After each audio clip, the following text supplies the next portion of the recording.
மதுரையில் கடந்த 5 நாட்களில் தொடர்ச்சியாக 4 மூதாட்டிகள் அடுத்தடுத்து படுகொலை செய்யப்பட்ட சம்பவம் பெரும் அதிர்வலைகளை ஏற்படுத்தியுள்ளது. மூதாட்டிகளை குறிவைத்து கொலை செய்யும் நபர்கள் யார்? போலீசார் எடுத்த நடவடிக்கை என்ன? மதுரை மாட்டுத்தாவணி பேருந்து நிலையம் அருகே பிரபல தனியார் மருத்துவமனை ஒன்று செயல்பட்டு வருகிறது. இங்கு உள்ள உணவகத்தில் பணிபுரிந்து வந்த 70 வயது மூதாட்டி முத்துலட்சுமி அனைவருக்கும் நன்கு அறிமுகமானவர்.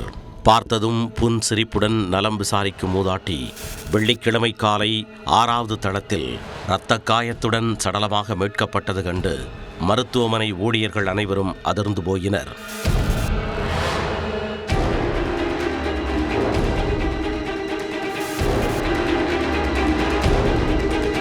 தகவல் அறிந்து சம்பவ இடத்திற்கு வந்த மாட்டுத்தாவணி போலீசார் பாட்டியின் காதை பார்த்ததும் அது திருட்டிற்காக நடந்த கொலையாகத்தான் இருக்க வேண்டும் என்ற முடிவுக்கு வந்துள்ளனர்.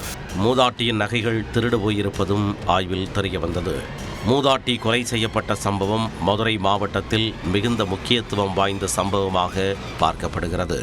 காரணம், இதுபோன்று ஏற்கனவே நகைக்காக 3 மூதாட்டிகள் அடுத்தடுத்து கொலை செய்யப்பட்டிருப்பதுதான் மதுரையையே உலுக்கி எடுத்துள்ளது.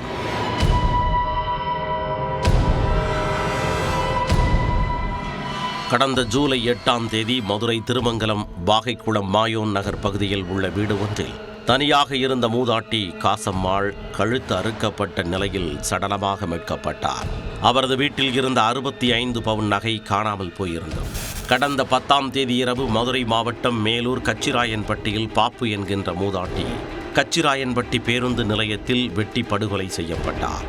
இதேபோல் கடந்த 10ஆம் தேதி காலை மதுரை ராமேஸ்வரம் 4 வழிச்சாலையில் உள்ள விரகனூர் பகுதியில் தோப்புக்குள் 56 வயதுடைய பெண் முகத்தில் காயங்களுடன் கொலை செய்யப்பட்டு கிடந்தார். இதன் மூலம் கடந்த 5 நாட்களில் மட்டும் 4 மூதாட்டிகள் தொடர்ச்சியாக கொலை செய்யப்பட்டிருப்பது தெரிய வந்துள்ளது.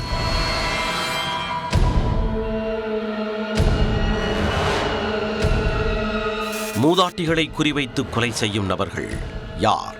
ஒரே நபர்தான் இந்த கொலைகளை அரங்கேற்றி இருக்கிறாரா அல்லது வேறு கும்பல் இந்த வேலையை செய்துள்ளனரா?